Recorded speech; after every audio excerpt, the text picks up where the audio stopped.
Student, যে হোমওয়ার্কটা প্রথম দেওয়া হয়েছিল সেটা নিয়ে আমি বলছি, কারণ হোমওয়ার্কটা দেওয়া হয়েছিল এবং তোমরা তার মধ্যে মাত্র 6 জনা সাবমিট করেছো। রাফিয়া, অভিপসা, কৌস্তব, সপ্তক, ঋষভ, অর্চিসমান, এই 6 জনার নাম আমি পেয়েছি।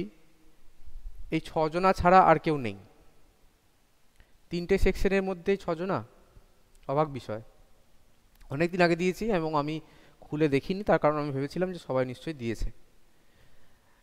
তো এটা খুবই দুর্ভাগ্যজনক বিষয় যে তোমরা দেখছোই না ব্যাপারগুলোকে। আমি তাদের কাজগুলো দেখেছি, ভুল ঠিক যা হোক আমরা পরে ভিডিওতে আলোচনা করব তাদের ভুল বা ঠিকগুলোকে নিয়ে, এবং কারেকশনটাও আমরা দেখিয়ে দেব। তো তোমরা যদি এর মধ্যে কেউ ওয়ার্কটা কমপ্লিট করে দিতে পারো তো আজকের মধ্যে তোমরা দেবে, কারণ কালকের ভিডিওতে আমি হোমওয়ার্ক নিয়ে আলোচনা করব।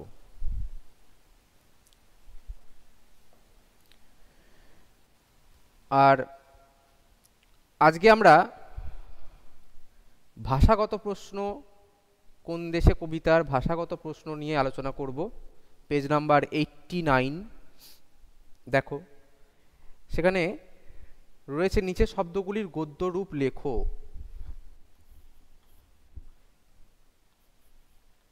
প্রথম রয়েছে দোলতে, তারপরে রয়েছে যাচনা, তারপরে রয়েছে মরমে,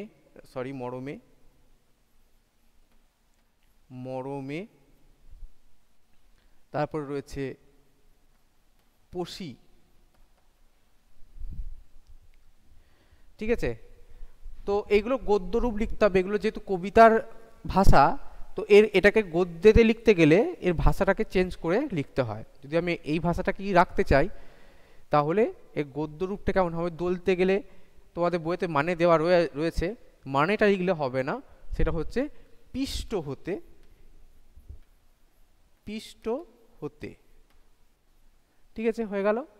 তারপরে যাচনা মানে চাওয়া, সেই অর্থে তাহলে যাচে, যাচনা নয়, এটা ভুল লিখলাম, যাচে শব্দটা আছে, যাচে বইতে যেটা আছে সেটা হচ্ছে যাচে, সেখান থেকে হবে চায়। তারপরে মরমে থেকে কি হবে? মরমে থেকে হবে মনে। একটু শক্ত লাগতে পারে এগুলো। তারপর পশি প্রবেশ করে,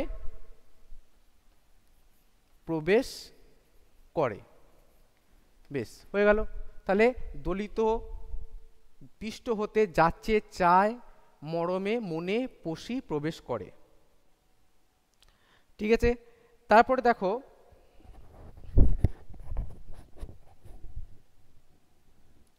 নিচের বিশেষণ পদগুলির বিশেষ্য লেখো।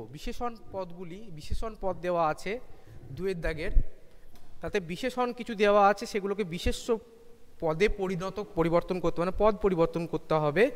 যেমন প্রথম রয়েছে শ্যামল। শ্যামল থেকে কি হবে? শ্যামলতা।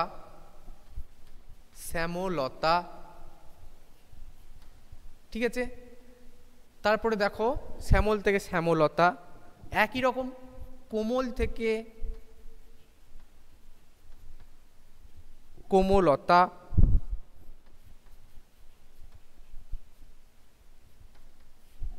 তারপরে আকুল থেকে আকুলতা। তারপরে মধুর থেকে মধুরতা। এইভাবে হবে শ্যামল থেকে শ্যামলতা, কোমল থেকে কোমলতা, আকুল থেকে আকুলতা, মধুর থেকে মধুরতা। আকুলতা, কোমলতা, ভেরি গুড চন্দ্রলেখা। তো তারপরে দেখো নিচের বিশেষ্যগুলির বিশেষণ লেখো। কিছু বিশেষ্য পদ দেওয়া আছে, সেগুলোকে বিশেষণ করতে হবে। যেমন সোনা থেকে কি হবে? সোনালি। আমরা বলি সোনালি বর্ণ, তাহলে সেই সোনালী শব্দটা হচ্ছে বিশেষণ। তারপরে দুর্দশা, দুর্দশা দশু দয়ে রেপ তালবস্য আকার, সে থেকে দুর্দশা, দুর্দশা থেকে দুর্দশাগ্রস্ত, দুর্দশা গ্রস্ত। এটা দন্তস্বয় হয় নয়, এটা দন্তস্বয় থয়ে, সবসময় জেনে রেখে দেবে তোমরা, হয়তো অনেক জনের ভুল হয়। এটা দন্তস্বয় থয়ে এটাও লিখতে পারো, কিংবা এরমভাবে দন্তস্বয় এরমভাবেও লিখতে পারো, দন্তস্বয় থয়ে। ওটা দন্তস্বয় হয় নয় কিন্তু, হ্যাঁ, কেউ যেন ভুল করো না। তাহলে দুর্দশাগ্রস্ত। তারপরে দেশ থেকে দেশীয়, দেশ থেকে দেশীয়, দেশীয় প্রযুক্তি আমরা বলি, জিনিসটি দেশীয় প্রযুক্তিতে তৈরি হয়েছে। গৌরব থেকে, তোমাদের বইতে গৌরবান্বিত আছে, ওটাও হবে, গর্বিত হবে, আমি তোমাদের জন্য গর্বিত, বাক্য রচনা এভাবে হতে পারে। তো তারপরে দেখো 3 দাগের 4 দাগের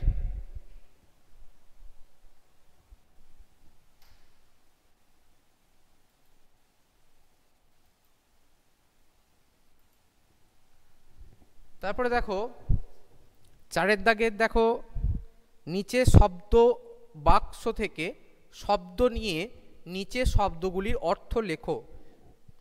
প্রথম রয়েছে শ্যামল।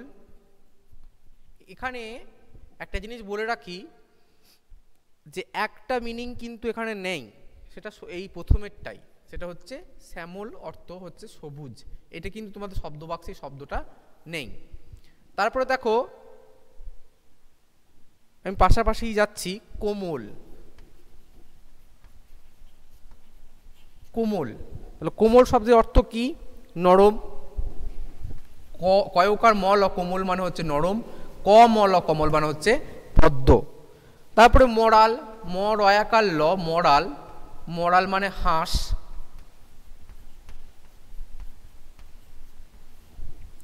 তারপরে দেখো বাড়ি, বয়াকার রয় হস্যি বাড়ি, বাড়ি মানে জল, আর বয়াকার ঢয়সন হস্যি বাড়ি, বাড়ি মানে গৃহ।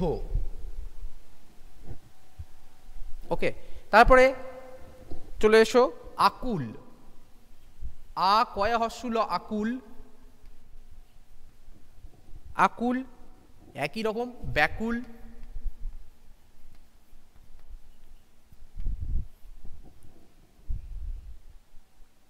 মধুর, ম ধয়সুরা মধুর হবে মিষ্ট, মিষ্টি বা মিষ্ট। তারপরে দুর্দশা, দুর্দশা, দুর্দশা থেকে হবে দুঃখ।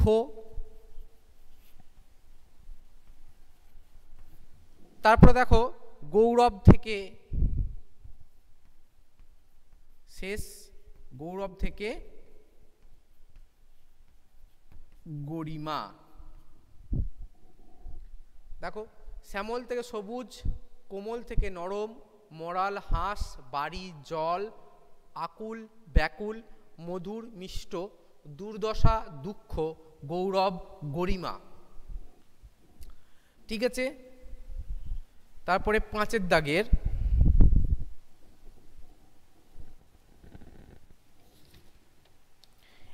দাগের কিছু শব্দ দেওয়া আছে, সেগুলোর বিপরীত শব্দ করতে হবে, এবং তোমাদের বাক্য রচনা কিন্তু তোমাদের নিজেদেরই কি করতে হবে, আমি কিন্তু বাক্য রচনা করে দেব না। তাহলে শব্দটা হচ্ছে দেশ, সেটাতে কি হবে? বিদেশি, বিদেশ। তারপর এটা দেখো কোমল, কোমল থেকে কি হবে? কঠিন। তারপরে দেখো জল,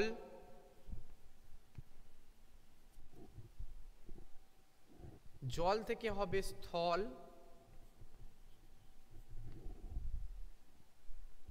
ওকে, এবং শেষ হচ্ছে মধুর, মধুর থেকে হবে অম্ল বা তিক্ত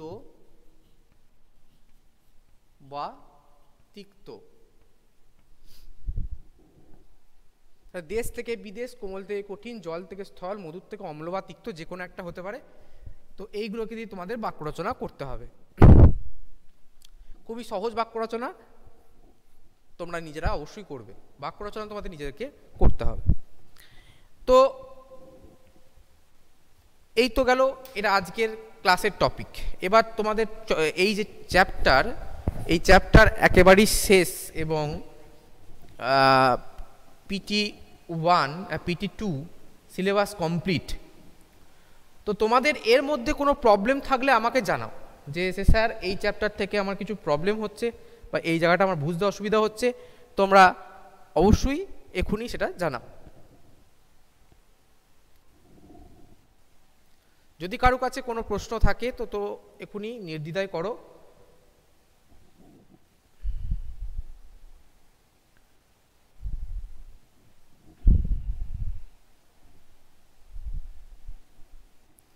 গৌরব,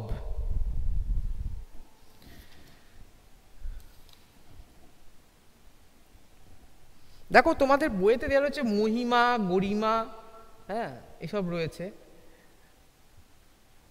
তো তুমি কি করে বুঝবে গৌরব মানেটা কি? আমাদের দেশের গৌরব পৃথিবীর সর্বত্র শুনতে পাওয়া যায়।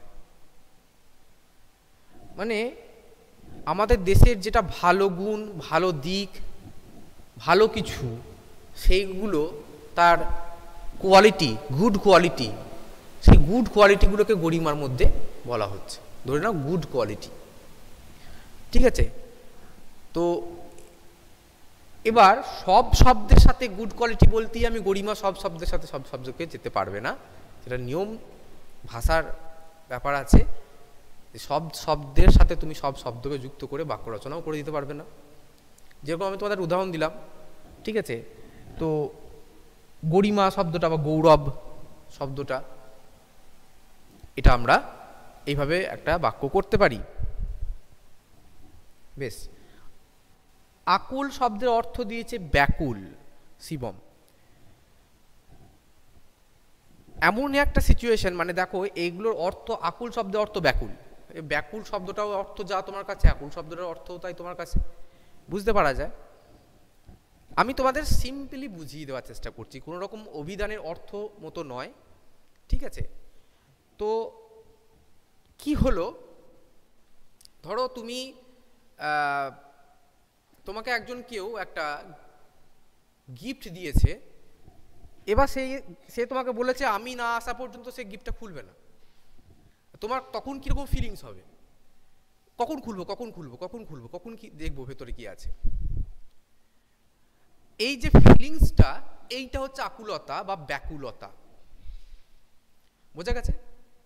তাহলে কোনো জিনিসের সম্পর্কে এই যে জানার চেষ্টা, একদম বারবার সেটাকে সেই দিকেই মনটা যাচ্ছে, এইটা হচ্ছে আকুলতা। বোঝাতে পেরেছি? তো এখানে কবিরও একটা আকুলতা আছে, সে প্রত্যেকটা জিনিসের ভেতরে বঙ্গদেশকে দেখেছে। সেটা পাখি হতে পারে, সেটা ঘাস হতে পারে, সেটা সোনার পাকা ধান হতে পারে, সেটা পিতামাতাদের চরণ ধুলি হতে পারে, সমস্ত জিনিসের ভেতরে তিনি সেটাকে দেখেছেন। আকুলতা এটাই, খুঁজে পাওয়ার চেষ্টা, বঙ্গদেশকে খুঁজে পাওয়ার চেষ্টা। ঠিক আছে, বোঝাতে পেরেছি? আর কারো কোনো প্রশ্ন আছে? আমার একটা ই পোর্টালে একটা প্রশ্ন আছে, সেটা আমি করব, অ্যান্সারটা দিয়ে দেব। আর কারো কোনো প্রশ্ন?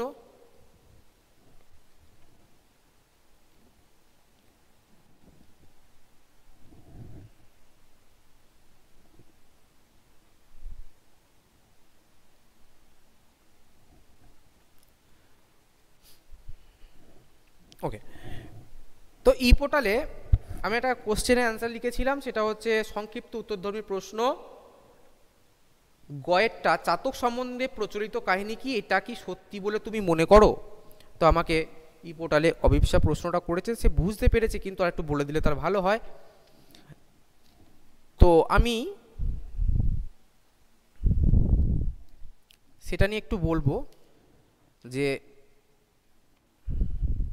চাতক সম্বন্ধে প্রচলিত কাহিনী কি, এটা কি সত্যি বলে তুমি মনে করো? এই যে প্রশ্নটা উত্তর আমি লিখেছিলাম এভাবে, চাতক বৃষ্টির জল ছাড়া অন্য জল পান করে না, সেই কারণে চাতক বৃষ্টির জন্য প্রার্থনা করে, এরকম কাহিনী বঙ্গদেশে প্রচলিত। তো দেখো, আমি এই গল্পটা আমি ছোটবেলা থেকে জানি যে চাতক বৃষ্টির জল ছাড়া খায় না, এই গল্পটা আমি ছোটবেলা থেকে জানি, এবং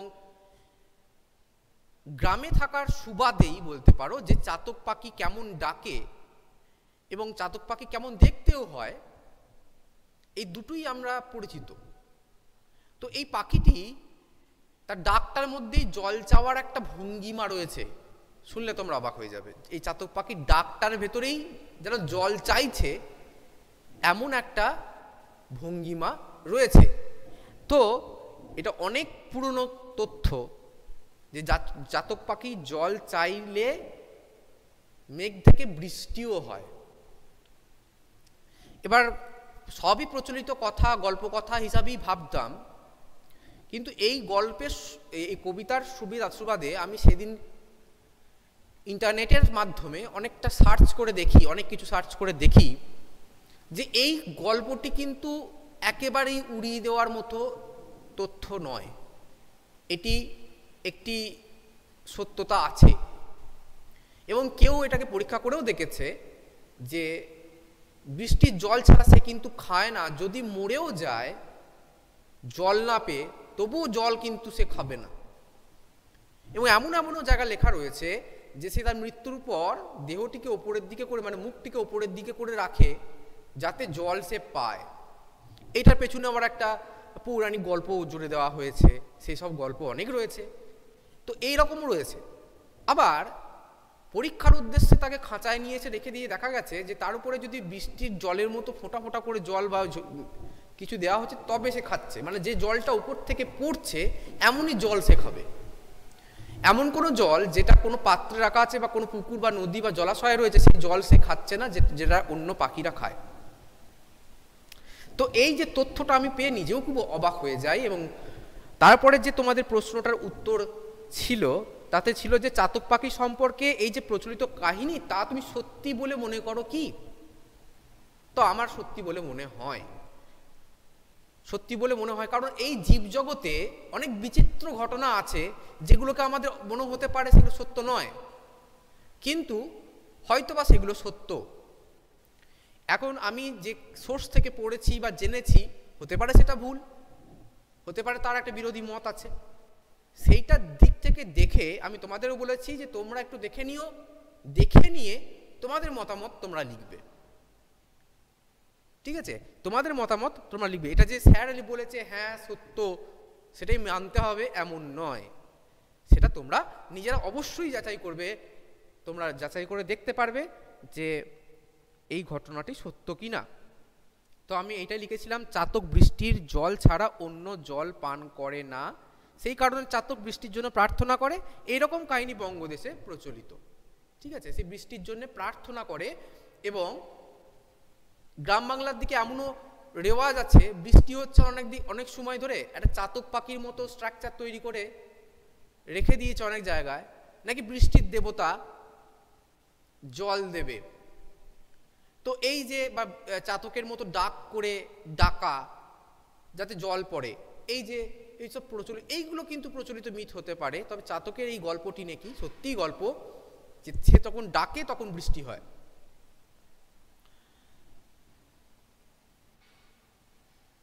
হ্যাঁ, বৃষ্টির জল ছাড়া খায় না, এইটাই সত্যি।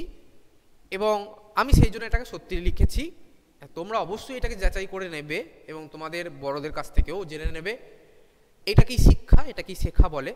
ঠিক আছে, আর আশা করছি অভিপ্সা তোমার এটাতে ডাউট আর হবে না। আর বাকিদের কোনো রকম ডাউট থাকলে অবশ্যই সেটা আমাকে পোর্টালে জানিও, আমার সাথে সুবিধা হয় সেগুলোকে নিয়ে আরও ভালো করে তোমাদের বলার। হ্যাঁ, সত্যই আমারও মনে হয়েছে শিবম, কারণ এতটা ব্যাপার আছে সবসময় তো সব জিনিসটা দেখা হয় না। আমি এটার জন্যে কোশ্চেনটা অ্যান্সার লেখার জন্যে অনেকটা ঘাটাঘাটি করে দেখলাম যে না, অনেক জায়গাতেই স্বীকারোক্তি রয়েছে। এবং দুঃখের বিষয় হচ্ছে যে এই যে চাতক পাখির অরিজিনালি যে ছবিটা, যেটা দেখতে যেমন হয়, সেটা ইন্টারনেটের যুগে যেন এখন কাককেও চাতক তোমার বলে দেবে। তো সেইটা একটা মুশকিল হয়ে গেছে যে সেই ছবিটাও ঠিকঠাক জায়গায় ঠিকঠাক রকমভাবে নেই। তো বঙ্গদেশে পাওয়া যাওয়া যে চাতক পাখি, সেটি কিন্তু সব জায়গায় এখন প্রত্যেকটি প্রজাতি দেশের বা কালের পরিবর্তনের সঙ্গে সঙ্গে তাদের রূপটার পরিবর্তন হয়ে যায়। এদের একটা প্রজাতি আছে, এরা গোটা পৃথিবীতে আছে, কিন্তু বঙ্গদেশে যে চাতকটি আছে তার যে রূপটা, সেটা তোমাকে একটু জানতে হবে, তবে তুমি বুঝতে পারবে এটা বঙ্গদেশে পাওয়া যাওয়া চাতক পাখি। তো যাই হোক, এসব গেল অন্য জিনিস। তো এরপরে তোমাদের যদি কোনো প্রশ্ন থাকে আমাকে একটু জানাতে পারো। আমি এর পরের দিনকের ভিডিওতে যদি তোমাদের মধ্যে আরও কেউ হোমওয়ার্কটা সাবমিট করো তো ভালো, নাহলে আমি হোমওয়ার্কের উপরে যে নটু কাকা হোমওয়ার্কটা দিয়েছিলাম সেই হোমওয়ার্কটাকে উত্তর আলোচনা করে দেব। এবং যারা যেগুলো পাঠিয়েছো খুব ভালো, তারা পাঠিয়েছো অবশ্যই, তাদের যে ভুলগুলো হয়েছে সেগুলোকে নিয়েও আমি ইন ডিটেলস আলোচনা করব, যাতে তোমাদের ভবিষ্যতের ভুলগুলো না হয়। হ্যাঁ, ঠিকই দেখেছো। যাই হোক স্টুডেন্ট, আজ এতটুকুনি, ক্লাস অলমোস্ট ওভার। তো তোমরা অ্যাটেন্ডেন্সটা দিয়ে দাও যারা যারা প্রেজেন্ট আছো, চ্যাট বক্সে প্রেজেন্ট লিখে পাঠাও। Bye all of you.